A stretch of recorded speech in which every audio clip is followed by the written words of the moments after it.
Karena banyak ayat-ayat juga dalam Al-Quran yang mengatakan bahwa musibah itu adalah dari perbuatan manusianya sendiri, atau dari azab dari Allah Subhanahu wa ta'ala, seperti pada kaum-kaum yang membangkang, yang berbuat maksiat kepada Allah Subhanahu wa ta'ala. Itu ada, seperti kaum Nabi Lut, seperti kaum Samud. Akhadhathumur rajfatu fa asbahu fi darihim jasimin. Kaum Samud pun ditimpa bencana gempa yang meluluh lantakkan seluruh negeri itu. Tetapi mereka adalah kaum-kaum yang sangat membangkang, yang sangat menentang kepada Allah, dan terjadi ketika zaman nabi-nabi terdahulu. Ketika zaman Nabi terdahulu, maka azabnya adalah cash, langsung diturunkan oleh Allah Subhanahu wa ta'ala. Tetapi pada umat Nabi Muhammad sallallahu alaihi wasallam tidak begitu. Jarang yang cash. Mukjizat dari Nabi Muhammad sallallahu alaihi wasallam tidak seperti nabi-nabi terdahulu. Begitu berbuat maksiat, membangkang kepada Allah, langsung diazab des. Pada zaman umat Nabi tidak begitu. Nabi Shallallahu Alaihi Wasallam merupakan Rasul yang penuh kasih sayang. Ketika Jibril menawarkan untuk mengazab suatu kaum di antara dua lembah ini, ke Taif misalnya, Nabi melarang, tidak usah diazab. Mungkin suatu saat ada anak cucunya, generasi penerusnya yang menerima Islam, yang mau beribadah kepada Allah Subhanahu wa ta'ala. Memang ada dalam Al-Quran, musibah adalah azab. Tetapi ketika kita atau si korban menyatakan merasa dirinya tidak membuat sesuatu kemurkaan kepada Allah, maka bolehlah dia menyimpulkan ini adalah mungkin cobaan. Maka masuknya dalam kategori alladzina idza asabatkum musibah qalu inna lillahi wa inna ilaihi raji'un. Jadi masuk kategori mereka yang beriman, yang ketika dicoba, dibuat ujian, mereka menyatakan innalillah, kita milik Allah, serahkan semua kepada Allah, Allah yang Maha Kuasa. Itulah derajat pertama ketika seorang atau sekelompok masyarakat ditimpa musibah, maka mereka mengatakan innalillah wa inna ilaihi raji'un. Kemudian di ayat yang lain Allah katakan, firmankan wasta'inu bis-sabri was-shalah wa innaha lakabiratun illa 'alal khashi'in. Mintalah pertolongan Allah dengan sabar dan salat. Dan itu walaupun berat, khusus bisa dilakukan oleh orang-orang yang khusyuk.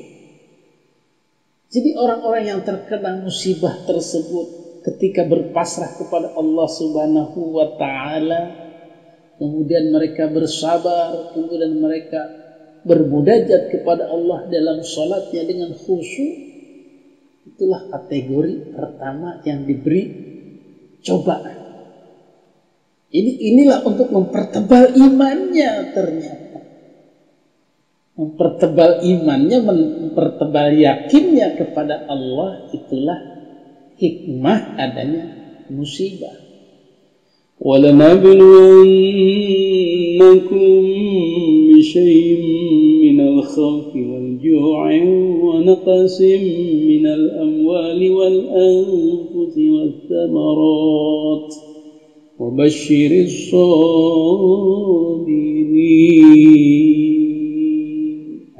Ini orang-orang yang beriman tadi itu. Cobaannya adalah ketakutan, kelaparan, hancurnya harta benda, dan jiwa, korban jiwa yang diambil oleh Allah Subhanahu wa taala yang meninggal. Nah, inilah mereka yang tabah. Itu tadi lanjutannya adalah alladzina idza asabathum musibah qalu inna lillahi wa inna ilaihi raji'un. Pada ayat yang lain Allah Subhanahu wa taala mengatakan am hasibatum an tadkhulul jannah walamma ya'tikum mathalul ladzina khalau min qablikum massatuhumul ba'sa wad-dharra wa zulzilu hatta yaqula ar-rasul wal ladzina amanu ma'ah mata nasrullah ala inna nasrullah qarib. Jadi orang-orang yang beriman itu ternyata mau diuji oleh Allah Subhanahu wa taala, mau dites. Seberapa besar yakinnya kepada Allah, seberapa besar kuatnya imannya kepada Allah.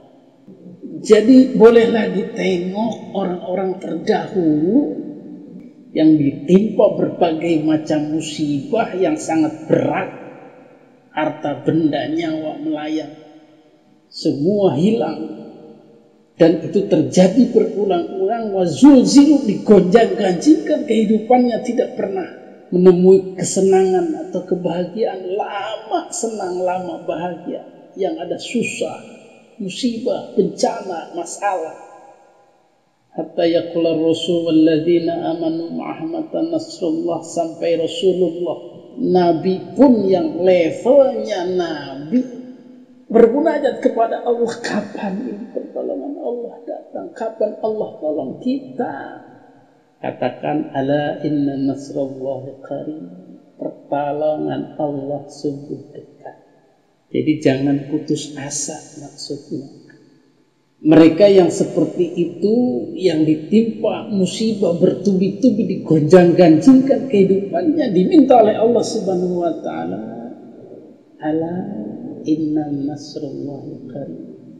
Lah kita baru aja musibah yang sepele, ada problem rumah tangga, dimarahin istri, kerjaan enggak punya, itu sudah aral, sudah banyak mengeluh, sudah ragu kepada Allah, sudah pengennya lari dari Allah. Ala inna nasrullahi qarib, tunggu saja sebentar lagi pertolongan Allah datang, asalkan kamu menerimanya. Jadi inilah hikmah pertama yang paling penting, adalah kita merasakan bahwa ini adalah al-mihnah, ujian iman, cobaan kepada kita. Tentu saja orang-orang yang ingin masuk kategori ini adalah orang-orang yang memang dari awal sudah menggantungkan diri kepada Allah, sudah ada yakin kepada Allah. Tunjukkanlah pertanda agar kami baca. Izhar ilaina al-isyarah. Izhar, jelaskan, ilaina, tunjukkan, ilaina kepada kita, al-isyarata, pertanda. Kayna qara'aha, supaya kami membaca kepada al-isyarah. Ya Allah, berikan hikmahnya dari semua ini agar kami sadar. Iftah alaina uyuna qalbina, bukakan alaina kepada kita uyuna qalbina, mata-mata hati. Jadi supaya dibukakan hati kita oleh Allah Subhanahu wa taala ketika musibah ini ada. Supaya kita nyadar, supaya kita tahu apa maksudnya, apa kelemahan. In kanat minal mihnah fathabbit aqdamana 'alal imani was-sabr. In kanat minal mihnah lamun ana ila musibah minal mihnah, iku saking cobaan, ujian, fathabbit aqdamana 'alal imani was-sabr. Maka tetapkanlah diri-diri kami ini, kaki-kaki kami ini, tetapkanlah alal iman, atas iman dan kesabaran. mantapkanlah iman dan kesabaran. Yang tadi inna lillahi wa inna ilaihi raji'un. Wasta'inu bis sabri was shalah wa innaha lakabiratun illa 'alal khashi'in. Jadi selalu meminta tolong kepada Allah dengan sabar dan salat. In kanat minat tahdhir atau minal uqubah. Kalau peringatan atau hukuman, in kanat lamun ana ya musibah minat tahdhir, saking tahdhir peringatan atau minal uqubah, bahkan dari hukuman. Faghfir lana wa tub alaina, mohon pengampunan dan kesadaran. Sungguh kami insan yang aniaya. Fa inna qad zalamna anfusana, maka setuhune kelakuan qad zalamna, teman-teman, zalim kita anfusana ing sake awak kita.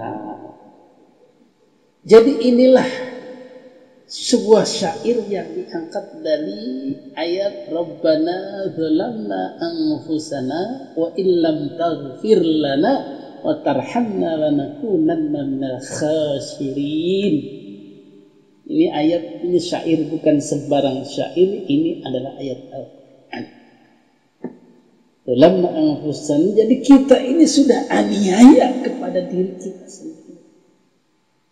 Banyak dosa-dosa yang sudah kita lakukan, banyak kesalahan-kesalahan, banyak kelalaian-kelalaian, lupa daripada Allah Subhanahu wa ta'ala. Maka Allah kasih sebuah peringatan atau sebuah hukuman yang kita ambil hikmahnya dari situ. Boleh. Tetapi kita sebagai korban yang berhak menganggap atau merasakan apakah ini ujian, apakah ini cobaan, apakah ini hukuman, atau bahkan ini teguran atau azab dari Allah Subhanahu wa ta'ala. Silahkan. Tetapi kita sebagai penonton yang dari luar tidak bisa melakukan penilaian. Mohon maaf kalau ada yang mengatakan warga di situ kena musibah, warga di situ emang nggak pada beriman, nggak pada sholat, nggak pada puasa, menentang sama Allah, makanya diazab. Belum tentu, karena di situ juga masih banyak orang-orang yang sholat, orang-orang yang ingat kepada Allah.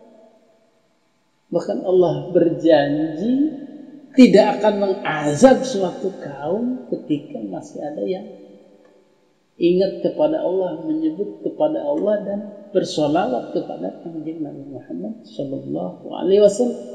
Wa ma kana Allahu liyu'adzibahum wa anta fihim wa ma kana Allahu mu'adzibahum wa hum yastaghfirun.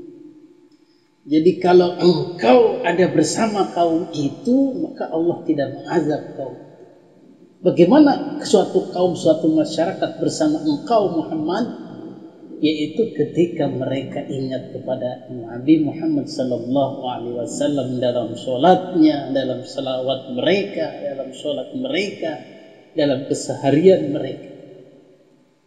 Wa ma kana Allahu mu'adzibahum wa hum yastaghfirun, dan Allah tidak akan mengazabnya ketika mereka masih banyak yang memohon ampun kepada Allah, beristighfar kepada Allah, banyak yang bertobat daripada warga tersebut.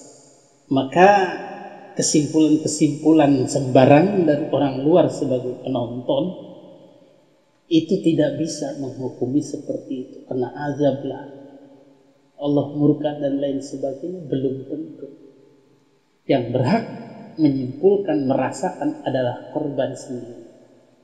Jadi bisa dia merasakan sebagai, mungkin sebagai cobaan, karena selama ini dia selalu ingat kepada Allah, selalu bertakwa kepada Allah, selalu mengerjakan perintah-perintah Allah, kemudian ada musibah-musibah ini.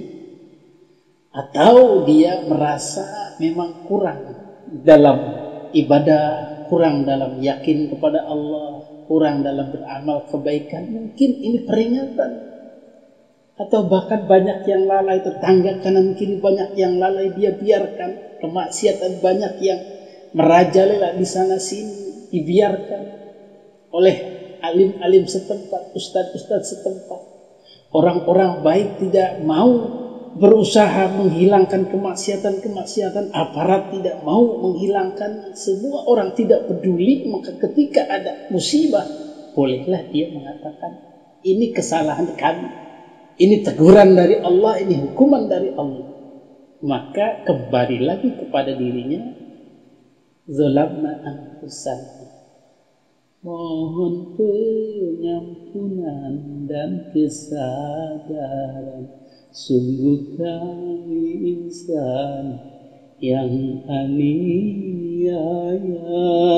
Nah, itu poinnya yang diajarkan oleh Kiai Haji Roma Irani. Kita lihat, ternyata kita zalim kepada diri kita sendiri. Kami zalim kepada diri kami sendiri. Kami biarkan kemaksiatan, kami biarkan orang-orang merusak lingkungan, kami biarkan orang-orang jauh dari Allah Subhanahu wa Ta'ala. Maka kami memang aniaya kepada diri kami sendiri. Mohon ampun ya Allah. Istighfar mereka kepada Allah atas musibah itu. Maka kemudian ini menjadi kebaikan lagi. Baik itu berupa ujian, berupa teguran, hukuman, semua menjadi kebaikan bagi dia. Jadi begitu. Maka ketika kita ditimpa musibah, refleksi kita adalah 3 itu. Sejauh mana kita menerjemahkannya. Dan akhirnya semua menjadi baik. Dan mohon maaf, klaim-klaim dari orang luar itu jangan digubris. Dan kita pun tidak boleh mengklaim sebuah kelompok atau masyarakat tertentu diazab oleh Allah Subhanahu wa Ta'ala. Tetapi merekalah sendiri yang mengambil hikmah daripada musibah yang dialami tersebut. Kita berbicara bukan hanya musibah Cianjur saja, semua musibah yang dialami oleh warga, baik itu banjir, kelaparan, kekeringan, kebakaran, longsor, gempa, dan lain sebagainya adalah alat daripada Allah Subhanahu wa Ta'ala. Boleh itu untuk menguji kita ataukah untuk menegur kita, sehingga kita akhirnya menjadi lebih baik. Itulah inti daripada musibah yang diberikan oleh Allah Subhanahu wa Ta'ala. Nah, setelah kita mengambil pelajaran, baru setelah itu kita sisi kemanusiaan. Insya Allah ada bantuan-bantuan dari sesama muslim atau orang-orang atas nama kemanusiaan yang lainnya walaupun bukan muslim. Insya Allah semua ikhlas untuk meringankan beban kita.